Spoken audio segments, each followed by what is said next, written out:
Many thanks. So we start now, and I need to start with I think the topic of today's Muktze. I hope all of you read the chapter in of Steinsaltz.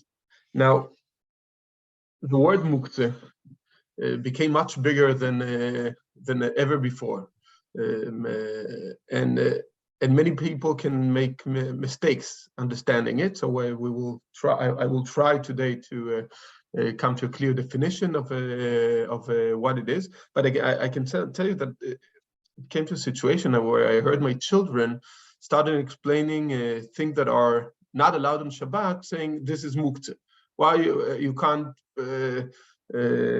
go up by the elevator because it's Muktze. You can't do this and that because it's Muktze. So I heard them saying that many times, and I couldn't understand where it came from, because I never said something like that. So how come that the word Muktze became much bigger than what it actually is, and almost to a situation that Muktze is a phenomena to things that are not allowed on Shabbat. That became, it's not allowed because it's Muktze. That Muktze always almost meant not allowed on Shabbat, and that is definitely not what Muktze means in the beginning. I just asked my son, my youngest son today, to make sure that it's still the same case, and he said, "What is Muktze?" He said, "No, I'm not good in definitions." So I said, try to explain me, and he said, "Things you're not allowed to touch or to do," and the Muktze is actually neither. It's neither things you're not allowed to touch or things you're not allowed to do. Muktze is exactly what you have in the middle. It's not about Isurei Melacha, right? You studied with Rav Shmuel, if I'm right. Correct me if I'm wrong. The Isurei Melacha, all the basic of what is allowed and what is not. What are the melachot? The types of work you're not allowed to do on Shabbat. Did you have many? You have, let's see, if you remember from the shiur, how many melachot do we have? How many avot melacha? And now I'm checking your 39. 39, yes, thank you. So, and the Mishnah actually doesn't say 39. The Mishnah says 40 minus 1.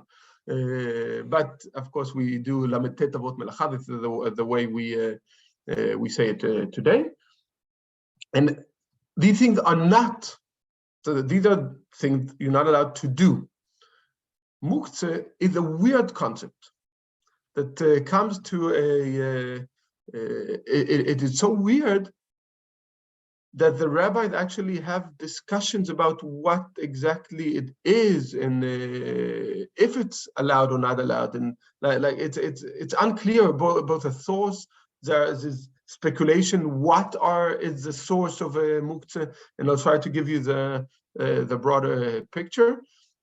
But in general, to start with, the idea of Muktze is think that you're not allowed to move. Moving something that is Muktze. This is what Muktze about. It's about in Hebrew you saw tiltul, to move something that doesn't belong to Shabbat, that is Muktze. And we'll try to understand also what the word Muktze is about, and so on. So we'll start as always from the sources, and the sources will be from.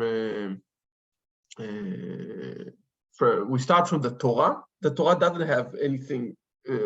Of course, the word Muktze doesn't say in the Torah. The word Muktze don't even come in the Mishnah and the Gemara. It comes many times in Mishnah and the Gemara, but never as part of Shabbat rules. The word Muktze has nothing to do originally with the word Muktze as it's being used today. There's more than 50 times the word Muktze is written in the Talmud.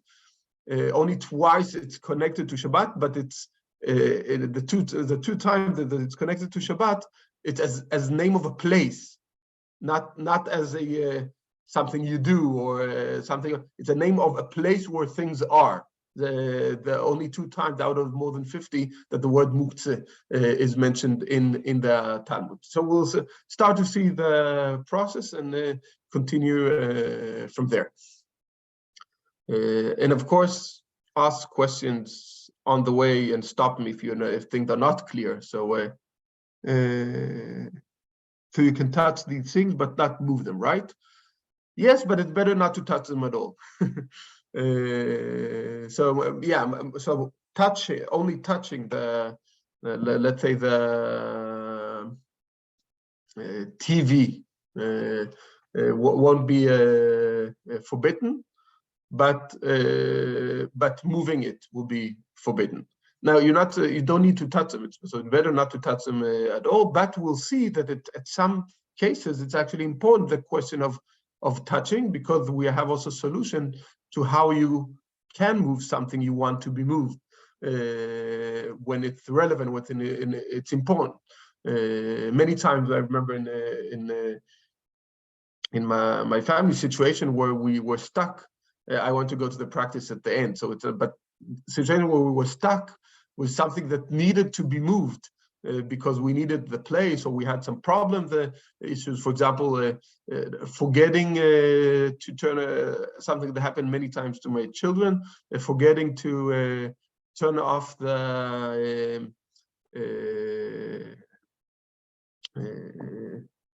how do you call it, the Shon Morer, waking. What's the name of Shon Morer? Dior, tazor li po. Alarm watch, alarm clock. Yeah, alarm watch, exactly. So forgot to turn off the alarm from and then it meant that they will wake up at 6 o'clock Shabbat morning when the prayers are at 9 o'clock, and some of them put them even earlier. I have some weird children that think that they need to be prepared at time for school. I never did that. And then came the situation that the alarm watch was just next to them, and what can they do to change that? And then we were very creative and pushing it into something else and moving it, because it will ruin the Shabbat. So it has to be with a reason. You can't just do it because you want to clean the place, but if it's something that is relevant for the Shabbat, and we'll see it at the end. You already read some of it in the book of Steinsaltz, but we'll come to that. So I will start from the source, and I believe it for all these things, and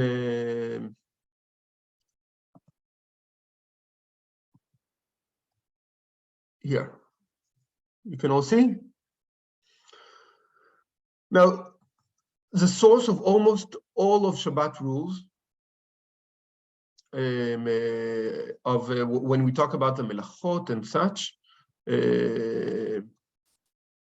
is in a beautiful story I really love, that comes even before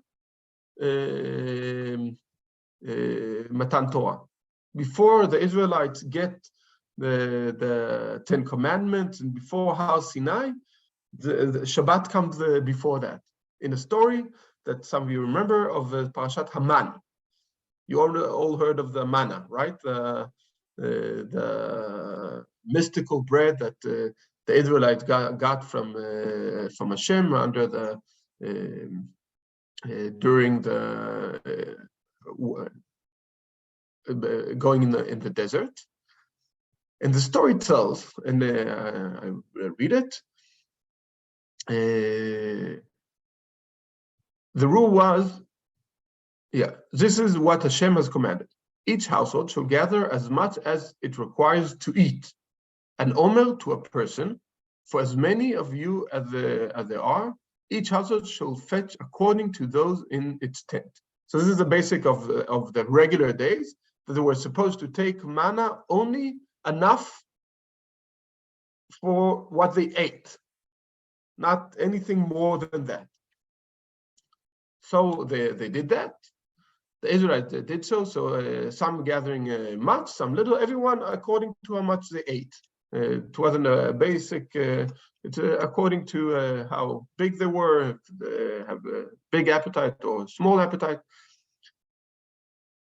Yes, and then it comes and it says, let Moshe said to them, let no one leave any of it over until morning. That you had to have exactly you weren't allowed to have anything left. And what happened also, if they left something to the next morning, and it became infested with maggots and stank.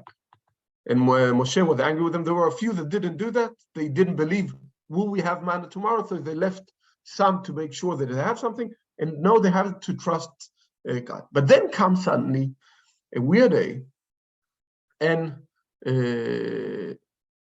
Friday comes.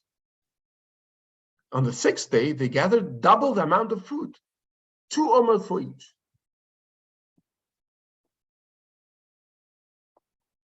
And they did that, which I think is beautifully, without anyone commanding them. They saw in some way that there's a double the amount of manna, and they collected double on Friday. Now, why should they collect double on Friday? Because you're not allowed to pick on Shabbat. But they didn't hear of Shabbat yet. Shabbat is something that will only come in a few days when they come to the Mount Sinai. So how come they collect double? And then all the Israel leaders, the elder of the Israelites, come to Moshe and say, "Oh no, what happened? Look, the Israelites took double the amount," which is a proof that they didn't get any commandment to do it, right? Because the commandment usually came through the leaders of the community who heard from Moshe, who gave it forward to them, and they told it to their community. So they did it without getting a commandment. And when they come to Moshe, Moshe comes with a beautiful saying, this is what Hashem meant. Hu asher diber Hashem. I would say that you can only say, this is what Hashem commanded. Tomorrow is a day of rest, a holy Shabbat for Hashem. Bake what you would bake and boil what you would boil, and all that is left put aside to be kept until morning.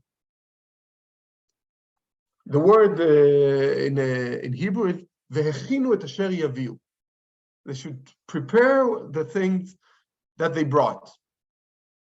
And this word is crucial because later on, these are the words that the Mishnah uses to what we today call Muktze.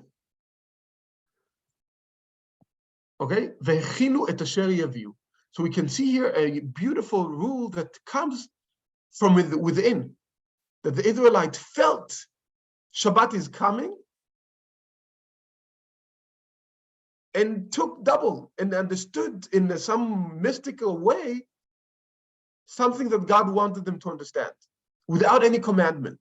So I think it's a very beautiful, remember that preparing for Shabbat, that the principle of Shabbat is something that in a way is connected in the world, and something that we need to have from our understanding, and not only because of a commandment that comes from God, but something that here you can see we study from the Israelites who taught the leaders how Shabbat is supposed to be. You're supposed to collect double. You're supposed to prepare. This is something that not came from the leaders, but from the people. So later on, as I said, I'm going over to a source that I didn't manage to put it on in time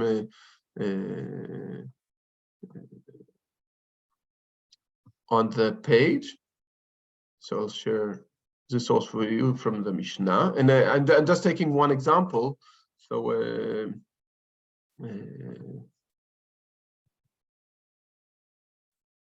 So in this example, you can see from the Mishnah, it's a Mishnah from Shabbat. One may not place a vessel beneath the oil lamp. Remember, when I look at the Mishnah like this, you always know that you're supposed to ignore the parts that are not in bold. When you come to translation, only the bold is the original word of the Mishnah, the rest is explanation, which is explanation that is also interpretation, because it can be understood in different ways. And I just want to come to the source. That's why I didn't bring it, because I didn't find another source, so I needed to take that part. But the main thing, so one may not place a vessel beneath the oil lamp to receive the oil. An oil lamp used to be like a big plate and such, and sometimes you had like drops from that came down from the how do you say, ptila, like the burning part. I'm not sure exactly how it's used to be, but apparently they used to come drops out, and oil was very expensive. It wasn't like today, so they tried to save every drop. So you weren't allowed to put another one to receive the oil. And if one placed while it was still day, it is permitted. So you say, if you, as part of preparing the way that it's set up for Shabbat, you had a plate or something, a vessel to pick the oil before Shabbat, then it was allowed, because you prepared it in advance. While it was still day, it is permitted. However, one may not make use of the oil because it is not from the oil the prepared. The word is in the Hebrew, bigal sheino min hamuchan. Okay, and these words come again so many times. So trust me, you can try and Google it, but there are many times in the Mishnah and in the Gemara that the word, this is not muchan, which means you can't use it, you can't move it, touch it. This is the basic thing that you have in the whole Mishnah. What does it mean it's not min al-muchan? Here's a good example of the oil. Why can't you use it on Shabbat? You are not allowed, there are two things here. One, you're not allowed to put the vessel to collect the oil during Shabbat, right? This is one part. You can't put something that will collect, even though you don't do anything, right? You put something, and that something will do the collection. You don't collect, you just put a vessel. So but you're not allowed to create it, because you're not allowed to collect that oil, because that oil wasn't prepared before Shabbat. Because the oil would come out of the ptila, of the burning, it will be oil that is created from the first oil. It will come through the process. I don't know if the word ptila, I can see that Leo is thinking. Is there anyone else who can help me? Wick. It's a wick. Wick? Yeah. Okay, I don't know the word, okay, but the wick. So the wick apparently it's sucked with oil. So many times it used to depend on the quality of the wick, and you could see from the many discussions of which kind of wicks they used. So they had many. So usually these things were, they sucked the oil, and there were so probably there were drops falling down from them. But then that oil came from the wick and not from the oil you put. It's like it went through a process, so you didn't plan on having that oil. So even if you prepared the vessel in advance, you couldn't use the oil because the oil wasn't ready before Shabbat. And it goes back to the story we had, that you have to prepare everything before Shabbat, that in principle, everything that it needs to be used on Shabbat needs to be ready in advance. This is the idea of muchan, of having something ready for Shabbat. And that was like the source of all Hilchot Shabbat when we come to the time of the Mishnah. So the Mishnah didn't know of the word Muktze. The word they used usually is allowed or not if it's muchan. If it was muchan, it's allowed. If it's not muchan, it's not allowed. It's not a directly connect. It's not directly the same, because sometimes it can be something else that's not connected to the rules of tiltul, which the Mishnah comes with later. Yes, Lars. Yes, the basic explanation to Muktze is like, in order to not by mistake or that it's a helping rule not to work. Yeah, when you read it. We will come to that. Ah, That doesn't say in the what you just said doesn't is not written anywhere in the Talmud, in the Mishnah. no. So that's why it's But very this important for basic, me. but this is that I understand. This is the most fundamental reason that it actually is connected to the preparations. And I would say originally. Yeah. Okay. Originally, when it wasn't mukhan, when it wasn't prepared for Shabbat, you weren't allowed to touch it. You weren't allowed to move it. You weren't allowed to. So this is what it used to be in the beginning of the time of the Mishnah. And then, but the word wasn't Muktze. The word Muktze is completely different, and it evolved. So what the explanation that you gave is an explanation that the Rambam brings, and it is our next source, but it's not originally in the. It's part of the thing that changed, and it's connected to maybe something that was known by people doing, but the source was unknown. Usually, when you have many explanations to something you do or not do, when you have many explanations, it means that the source is not clear. Sometimes we have rules that you have the source, like the idea why it starts from there and then it evolves to rules, and sometimes you have rules that everyone knows, but why do we actually do that is unclear, and you can see that as many explanations. Maimonides that bring your explanation has two explanations that are very different from each other. And Ravad, who comments, Rambam brings the third explanation that is probably the first explanation, and the Rambam doesn't bring it. So it's a rule that is a bit vague, but the rule that fills the most today. The word Muktze is used more than any other Shabbat rules. So even though it was not in the source, this is the main thing when you talk during Shabbat, and that's why my kids, as I said in the start, saw that things that are not allowed in Shabbat are called Muktze. Like that, it's a phenomena because this is the word they hear the most. Don't touch it because it's Muktze. Like don't move it. This is what they heard so many times. So they thought Muktze is phenomena with not allowed, with forbidden on Shabbat. So we'll continue to the thoughts that you mentioned from Maimonides that Steinsaltz brings.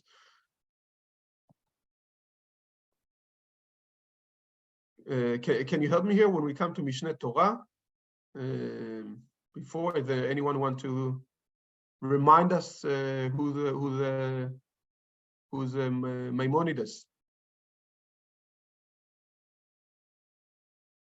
Do you have You mean who he is? Yeah, I'll ask someone else last.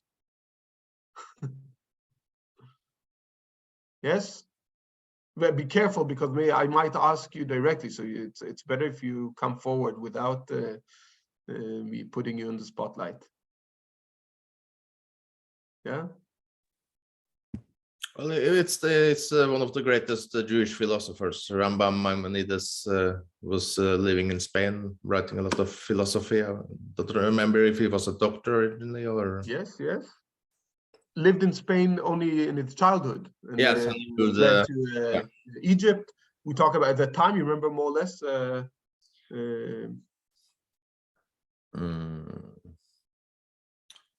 No, not exactly. No. Okay, so we talk about the 1100s, more or less, right?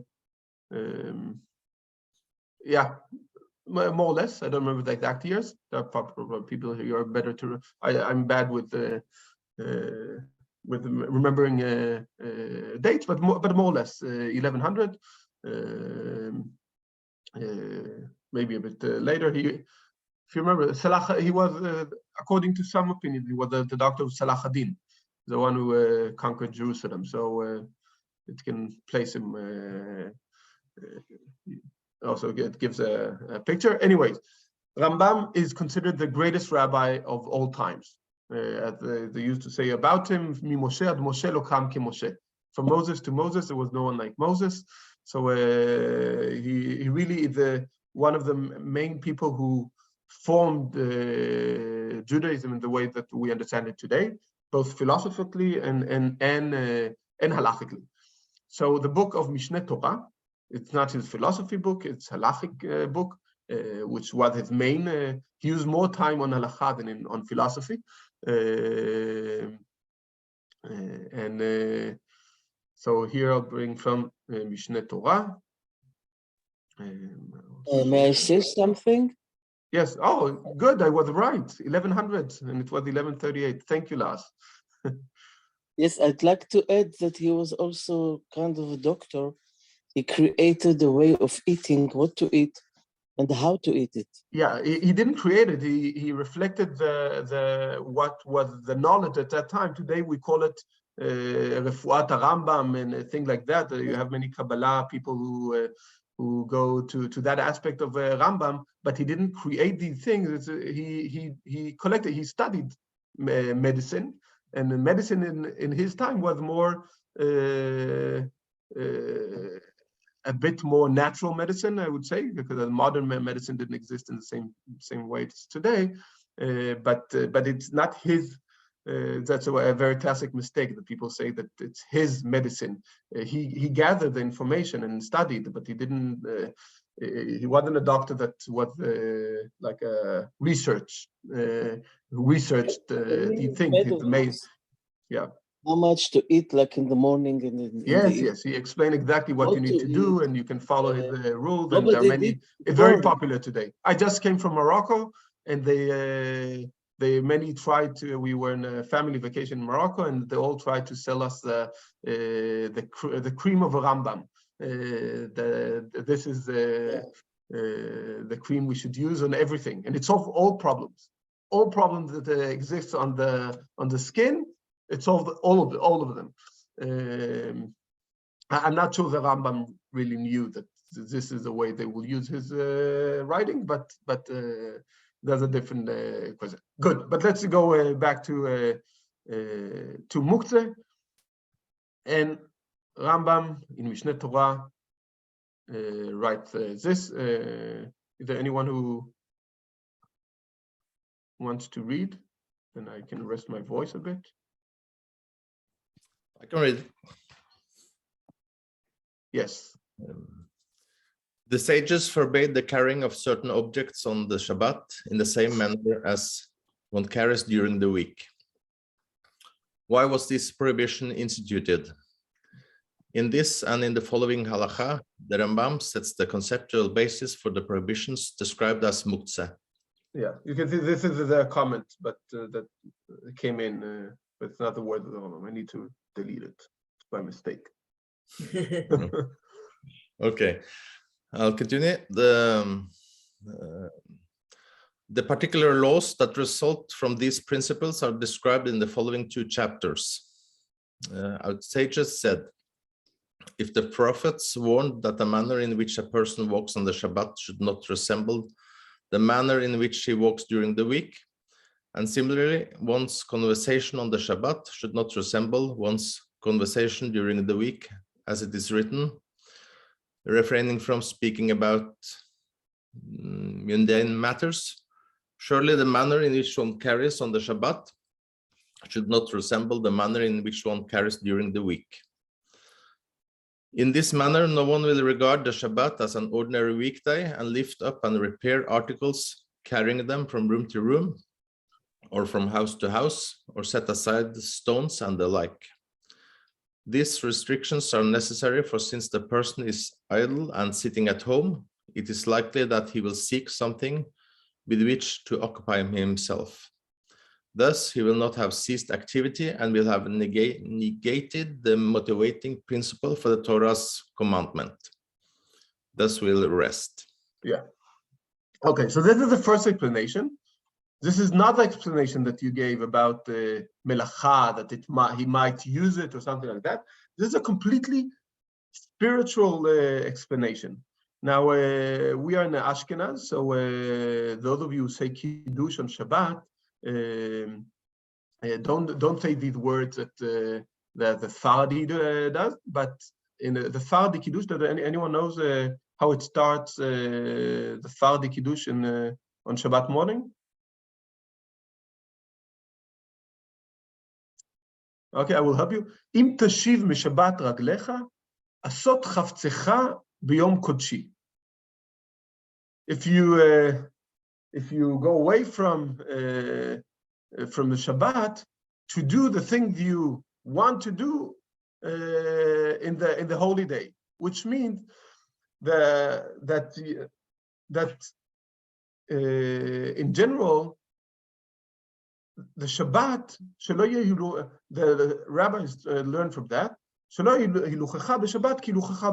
way you act on Shabbat, the way here, the manner in which a person walks on Shabbat, hiluchacha is not only walking, it's also the way you do things, in which a person walks on Shabbat should not resemble the manner in which he walks during the week. Like Shabbat should be completely different. And the Rambam comes here and say a kind of kal vachomer.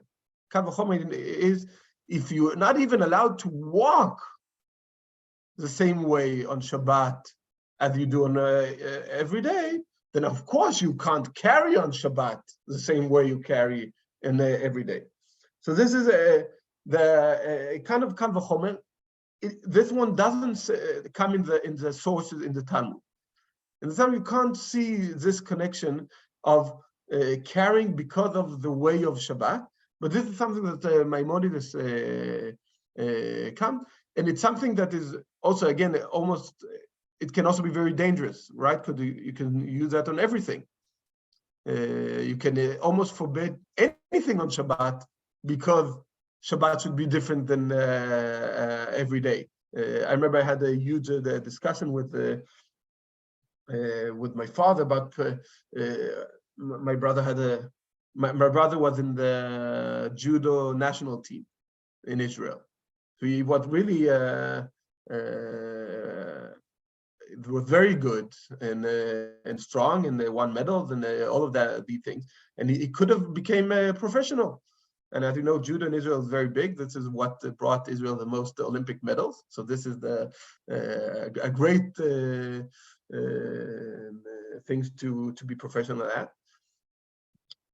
And they had discussions, but am I allowed to participate in a competition on Shabbat?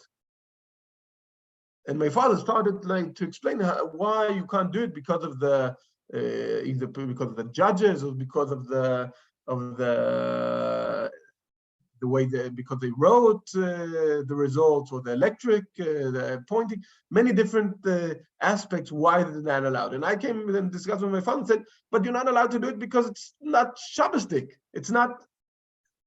This is something that is this is what he does every day. And people who are if every day of the week you train on in judo, then doing it in the Shabbat in the same way is not Shabbat. It's not connected to Shabbat. I would argue the same thing for someone who's very much into sports, right? And for bodybuilders or something like that. If you're that, then you're not allowed to do it on Shabbat. But if you just do sports for enjoyment, like you enjoy long walks around the lakes we have here, then you're allowed to do it also on Shabbat because it's something to give you enjoyment. But if it's a training that you do every day, then suddenly it's a question. So this is very vague rule that comes to say it's because Shabbat should be different that you refrain from carrying these things on Shabbat. Then comes the next the next example, and here comes the last your explanation. So you're welcome to read. Furthermore, when one searches for and carries articles that are used for a forbidden activity, it is possible that one will use them and thus be motivated to perform a forbidden labor. Another reason for this prohibition is that there are some people who are not craftsmen and are always idle. For example, tourists and those that stand on street corners. These individuals never perform labor. Were they to be allowed to walk, talk, and carry as they do during the week, the result would be that their cessation of activity on the Shabbat would not be discernible. For this reason, our sages instituted refraining from such activities, walking, talking, and carrying. For the cessation of such activities is universally applicable. These are the reasons for the restrictions against carrying objects. So we can see here, he combines the first reason. He gives examples of people who are not doing any actions on Shabbat. So, and the Shabbat can look exactly, they don't have any practical thing that that they do, and theoretically they could keep Shabbat without any without changing anything between Shabbat and a regular day, and that would be a problem. But he starts with the reason that you said in the beginning, that when one searches for and carry the articles that are used for forbidden activity, it is possible that one will use them and thus be motivated to perform a forbidden labor. So we have here correct, this is what you said, that the main reason for something that is Muktze, that you might use this thing with the manner that it is used. This is only right to parts of the thing that we have in the rules of Muktze, because not all Muktze are related to things you do. The Muktze would be any. We'll go now to the rules, to the categories of Muktze, and that is the most important part of the shiur today. So here, I'll just say before we come to the definition, I want to add what Rema says about Muktze. I'll mention Rema, Rabbi Moshe Isserlich, who commented the Ashkenazi ruler of the time of the Shulchan Aruch. It's like 1500s, and he writes, it is only forbidden to move Muktze. This is what I was asked before, right? But touching without moving it is permitted.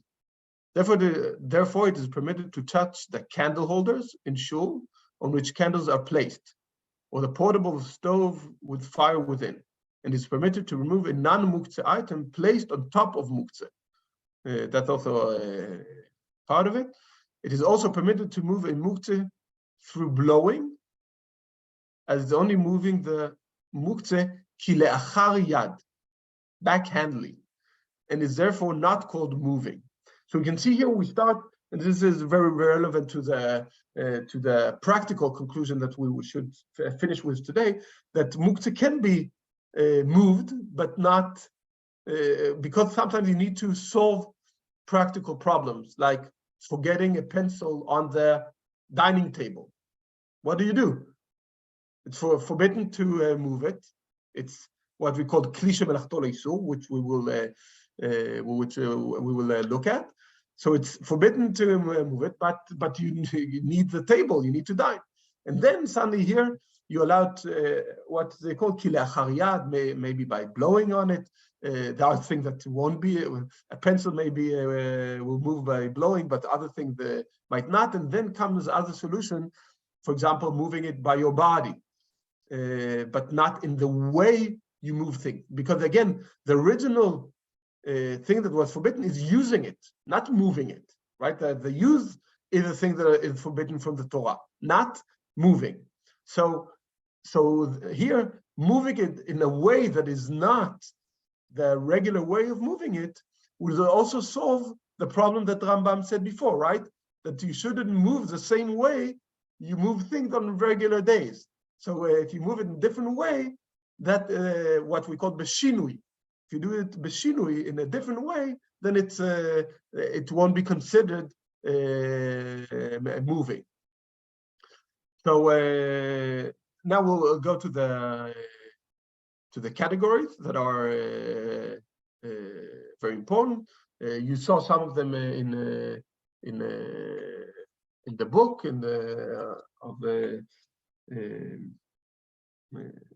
of Steinmetz, but I want you to use also the phrase, the way that it's in classical halacha we use.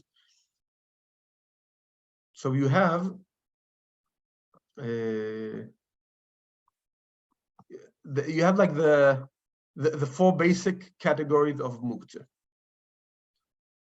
Okay, as a rule, the sages forbade moving things on Shabbat. I read now from Pnei Halacha. It's a book used many times, and I really urge you also to use. It's more, it's broader than Steinmetz is very precise. The Pnei Halacha is broader. Almost everything is you can find online in English. Almost all of Pnei Halacha. So it's a book I really recommend.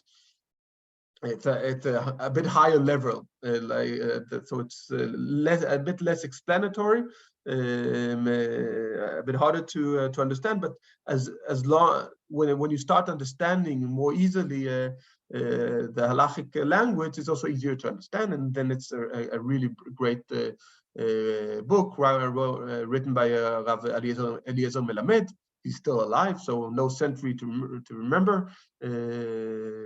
He lives in Israel, and he writes the following: as a rule, the sages forbade moving things on Shabbat that are not fitting for use on Shabbat, and that one puts out of his mind. There are several types of muktze, and he brings the four categories. But the idea is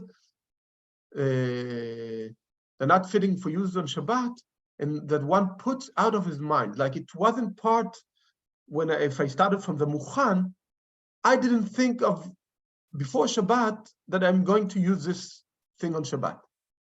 And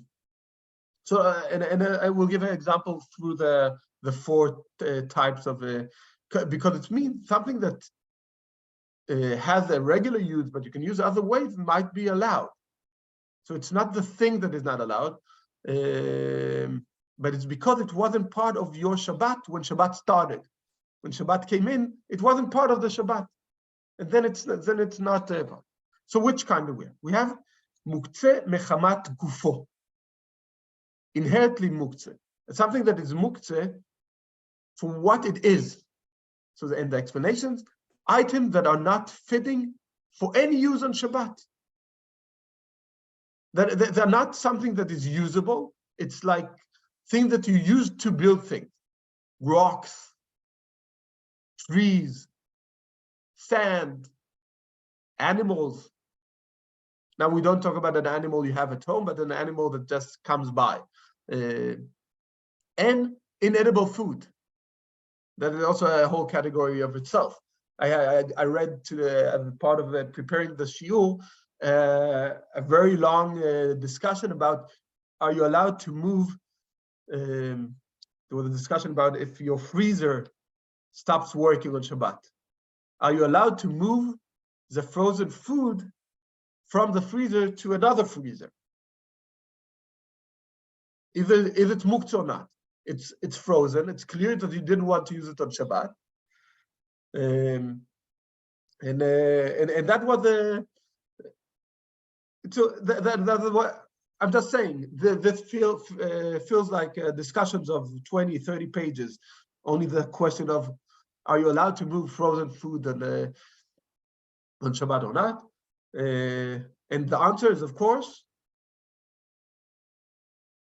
there's a debate. Some say you can, and some say you can't, and just as any halachic debate we always have. So Muktze mechamat gufo, rocks. You probably never thought about it, but rocks are Muktze. rock that is in my garden. The garden is part of my territory, so it's not a question of eruv tiltul, what we will learn later. But the rocks is not something I thought of using. So the rocks are muktze. And you're not allowed to move them. But if you need a rock, it's not that any rock is muktze. If you use a rock as a door, something to stop the door at your home, right? To leave it open or closed, that rock is part of Shabbat because it's already used for something that is allowed to be used on Shabbat. So it's not any rock is not allowed, only rocks that you didn't plan on using on Shabbat. But if you have rocks at home that you use in different ways, maybe I don't know, if you have a rock that is used, that's a classic example that's written already in the Talmud. If you use a rock to break a nut, then you're allowed to have that rock. But you need to plan on using it before Shabbat. So you can't go out to the garden and say, this one I want to use to break. But if before Shabbat you took that rock, or you have it at home as a nut breaker, for some reason you don't want to buy one, you will want to use a rock, then it is allowed to use it. So if it was prepared, if you thought about it before Shabbat, this is why they say think that one puts out of his mind. But if they are on his mind, then they are allowed. If it's something that is allowed, or even playing chamesh avanim, like play if it's something that will be allowed. Playing the children plays with rocks. So if they put the rocks aside before Shabbat and planned on playing with these rocks, then these rocks are allowed on Shabbat. But the other rocks that are outside, they're muktze and are not allowed to move. And that's why it's vague, because it's not a rule that is always yes or no. It depends on the use and on preparing it. Muchana, they said before. Okay, so that's muktze mechamat gufo. And you can see here, by the way, that trees are muktze. And that was always an issue with me explaining my kids that they're not allowed to climb on trees. That was but the climbing on trees is a different issue. But picking and moving, and that's good. Then we have muktze mechamat chesron kis. Okay, that's the one gufo, inherently muktze. And then muktze mechamat chesron kis, because of monetary loss. A valuable object that one takes care not to handle except for their sole designated use, out of concern that they will be ruined. Since they have no use on Shabbat, one puts them out of his mind. So, for example, if you have a valuable, this is an example of Steiner's bring, a valuable art. You don't use it, like you don't use it on Shabbat. It's very expensive, so it's something that you don't move. Moving it, you will be worried about damaging it. And because you're worried about damaging it because of the monetary loss, that it will lose value, then it's not allowed to move it at all. As soon as it's something that has a connection to that you will lose, that you have in mind that you have a loss, then you're not allowed to move it. And an example would be if you forgot something outside that might be ruined by the rain, then you're not allowed to move it, which is hard. But maybe you can find out a solution, like covering it or something like that, with something that is allowed. But you can't move it to rescue the monetary value. Today will be like forgetting your phone outside, or which might be a very typical situation, right? It might happen. You're in a summer house for Shabbat. And the summer house, or the whole tempo is different and such. And suddenly you see that you forgot your iPhone on the table outside, and it's already Shabbat. So then you're not allowed to do it. Muktze mechamat chesron kis. So this is the second type. The third type is basis ledavar hasur, a base for a forbidden object, something that refers to a case where one places a muktze item on an object that is not itself muktze, since he intends for it to remain there on Shabbat. He puts the base out of his mind as well, and it too becomes muktze.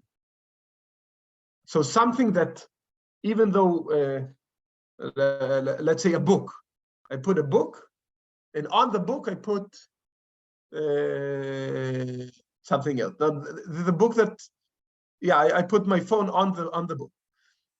I put the phone aside. I didn't want to use it. Now the book is basis ledavar asur, is a base for the forbidden object, and is also and it came out of my mind because I put the thing that is forbidden on it. Then even the thing that I put it on also comes out of my mind, and that base is not allowed to be used on Shabbat either. And then we come to the last one, which is the one that last you mentioned, which is the one that we comes the most often. This is the one that really all over the place all the time. Kelim shemelachtam leisur. Kli, a vessel that is used for some, that its use is for something forbidden, which means all our I read the explanation that Pninel gave, because he explains better than me. Implements whose usage is forbidden. They have a special status. Since they are designed to perform forbidden activities, one puts them out of his mind. On the other hand, sometimes they're used for permitted purposes. Therefore, one may not move them for their own sake, but one may move them to use them permissibly, letzorach gufam, or because the one needs the space they occupy, letzorach mekomo. So, for example, again, if they were on my kelim shemelachto leisur, it goes back to the, for example, the pencil. There's no use of a pencil on Shabbat, right? There's nothing I can think of that will permit using a pencil on Shabbat. It's a class, a typical kli shemelachto leisur, designated for one thing that is forbidden on Shabbat. And then you can't use it, you put it completely out of your mind. But if one needs the space they occupy, that's och mekomo, it's on my dining table, then I have to move it because I need my dining table. And then the rabbis can find solution. How can you move it, either in different ways or in or by the Talmud actually. One of the things that are forbidden, for example, is trash. Trash is forbidden on Shabbat. So the eggshell, after the eggshell is trash. It becomes muktze because you don't want something you don't want. It's actually one of the muktze that I didn't write. Muktze mechamat mi'ut. It's a muktze because you don't, something that you really don't want it. And then the Talmud explained how you can't move the trash from the table. So the table used to be a tavla on, like they had the table put. It wasn't one part, the legs and the table. The table was something you put on the legs. So you remove the whole thing and let the things fall from it. And that way you were allowed to remove the trash without touching it, without like moving it with your own hand. There are people who are permitting it to, for example, Muktze mechamat mius, for example,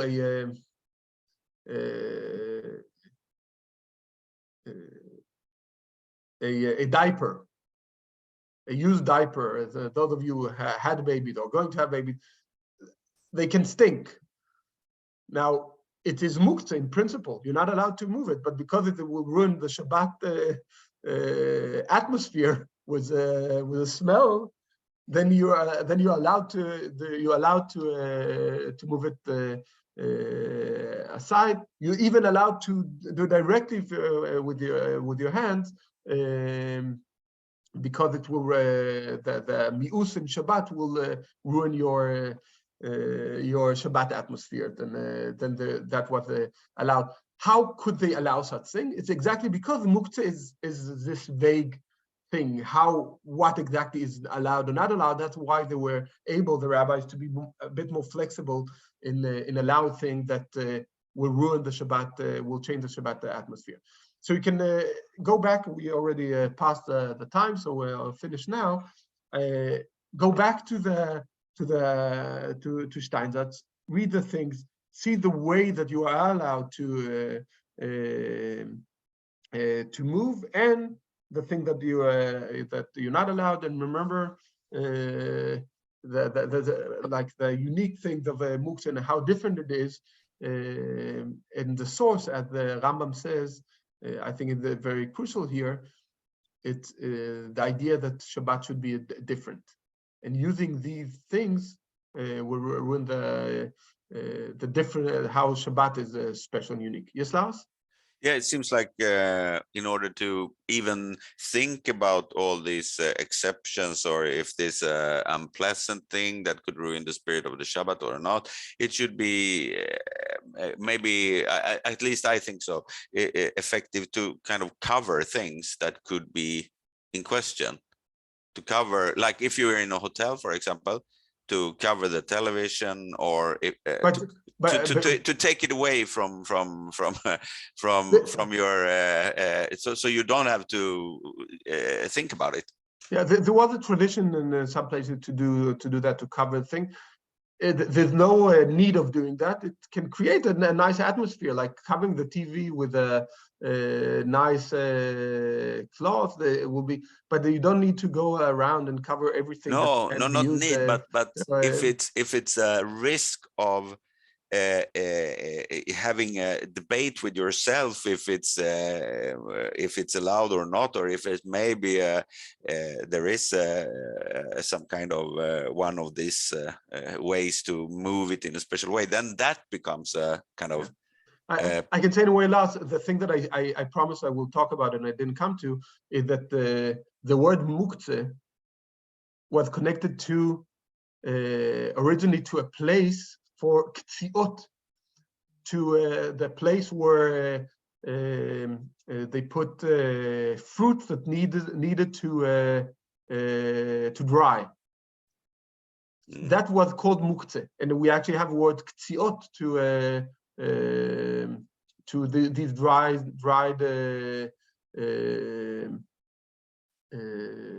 figs, or yeah. That they were called ktziot originally. So Muktze came from that area, and their discussion was called Muktze. Was it because it's Muktze, like in the katze, in the end, it was like out of your sight. Yes, out of sight. In a way that might be what you said. It's maybe connected to one of the sources to that, but it also can be Muktze, that it is designated. Yes, Muktze lemashu. It's like designated to something specific. These are like part of the options. What the source of the word Muktze, that partially maybe connects to what you say. It should be out of your sight, or far from the heart, far from the ear. Then it's not part of the Shabbat. Good. So thank you for today. We'll next week and the week after we'll talk about the rules of of the kitchen, of making food and all of that, which are also very complicated. And so you should read the next chapter. I don't remember which page it is, but it's directly after Muktze, so I'm sure you can find it. This is a chapter called The Kitchen and Food on Shabbat. So if anyone has the book and just in front of you, you can, because I have the book in Hebrew, so I don't know which page it is.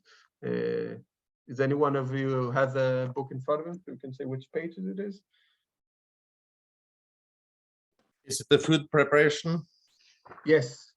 It's on page 418 and onwards. Good. So that chapter. Good. Thank you. In the Halacha book. Yeah. Yeah. So have a Shavua Tov. It's great to see you and start the week with studying. Toda. Thank you. Shabbat tov. Toda Shabbat rabba. tov. תודה רבה. Thank you. להתראות. Shabbat.